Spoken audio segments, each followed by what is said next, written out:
Hello and welcome. So everyone has their own idea of what the best sounding car is in Gran Turismo 7. Whether it's American, Italian, Japanese,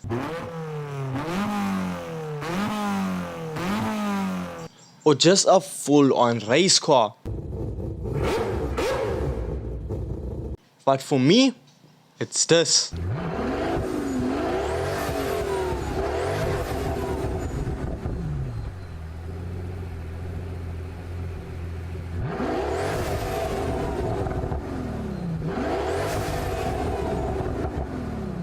This is a 2013 Pagani Huayra.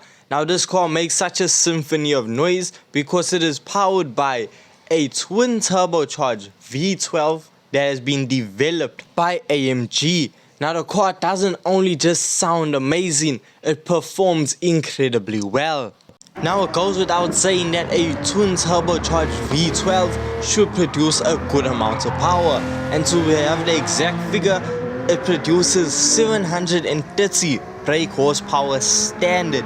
But as I said, you can still upgrade this vehicle to have over 1000 horsepower, and that is exactly what I've done with this Pagani on screen right now. And there's something honestly really special about the Pagani Huayra. Unlike some other vehicles where you chuck a whole lot of power into it, where vehicles have over 1000 horsepower, they feel, in the simplest way, sketchy. That's the best way to describe it. You have some sort of fear that, okay, this car can snap and I can end up in a wall, or I'm gonna go off track, the brakes aren't good enough. With the Pagani Huayra, it's not like that. The car is easy to control, and the thing is, I haven't even gone into the suspension setting to really play around with it. I haven't made the suspension incredibly hard to make it more race car-esque or anything along those lines. All I did was just lower it a bit, and that was it. I didn't touch the springs, I didn't touch anything else. And somehow the car is very planted when it comes to going around corners. And yes, you aren't able to go flat out throughout corners, but if you do add some aero parts to it, you might be able to. But frankly, I feel like the aero parts that are able to go onto this vehicle kinda kills the whole look. So me, I stuck for the standard look and decided I'd rather suffer on performance and strive with beauty. Pagani Huayra is honestly such a pleasure to drive. When behind the wheel of this car, you never say it has 1000 horsepower. It honestly feels like the vehicle could have about 600 horsepower. That's how controllable it actually is. Okay, just not ignore what just happened on screen. The car is such a lot of fun, because the thing is, there's such a high level of grip. I don't even have racing soft tires required. These are only racing hards, but the level of grip that this vehicle has is really impressive. And don't get me wrong, if you do want to get it a bit sideways, you can now slam on the throttle and let the back brake traction, and as I said, it is still easy to maintain the slide. Now it won't actually last for that long, but you can get this car to step out. But it's not what this car is meant to do. When driving this vehicle, you can really feel the design and the effort that went into it. It is such a joyful experience to be behind the wheel. Now, I always talk about how some of the best driving experiences you can have in this game are the cars that are trying to kill you. However, with this one being so conservative, it doesn't actually make me feel like I'm missing out on anything. The car has ample power. I mean, you're easily doing over 300 kilometers per hour on a straightaway, and it just delivers the power in such a controlled manner that it's unlike a lot of other vehicles. Now, if we actually compare this to Bugatti Veyron, if we set the Bugatti to have around the same power level, the Bugatti will actually slide out more, even though it has an all-wheel drive system. The Pagani is just honestly unique and unlike many other vehicles in the game. Now something that I do appreciate is this vehicle does not have an incredibly high performance rating.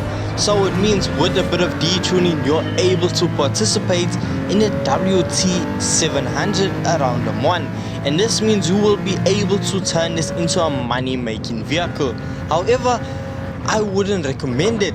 Now just because you can do the events with this vehicle does not mean that the vehicle is going to be good at the events. Now since we already brought up the Bugatti Veyron, let's just compare it one more time. Now the Bugatti and the Pagani Huayra both struggle with fuel economy when it comes to endurance events. So with this car, with this race, you are going to have to refuel at the end of every second lap, which means you're gonna spend a lot of time in the pit lane, and you know how long it takes to refuel your car in Gran Turismo 7. But don't worry, because even with the car being fully detuned on fuel map 6, it makes absolute light work of the AI you are competing against. Now yes, I do have the AI on easy difficulty. However, even with it being on hard, the Pagani Huayra still takes the cake. But if you are looking for some great ways to make money in Gran Turismo 7, check out my channel as I do cover a lot of different money methods for this game. Now the only reason that this car does 2 laps and then needs to go into a pit, because it just misses out on having enough fuel to make it for a 3rd lap. So because we have still so much fuel, when I start my 2nd lap, I turn it over to fuel map 1.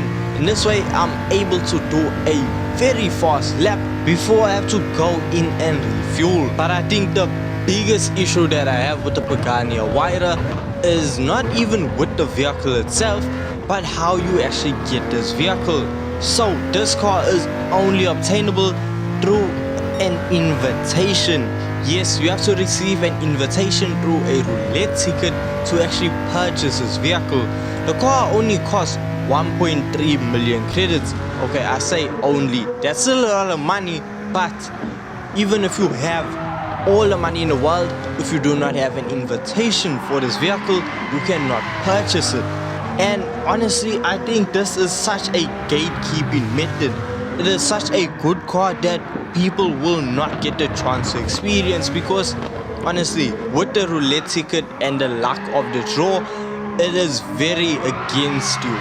It is not in your favor one bit. So the chance of you actually unlocking the chance to purchase this vehicle is very unlikely.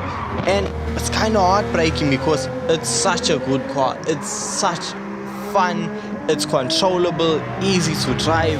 It's a really good car that a lot of people aren't going to be able to experience, and that I really don't like to see. But I mean, hey, that's the way Gran Turismo did it, and there's nothing we can do. But if you do get the chance to pick up this car, do it, because it is honestly worth all the money. So thank you so much for watching this video. Don't forget, leave a like and subscribe for more Gran Turismo 7 content, and I'll see you in the next one. Peace.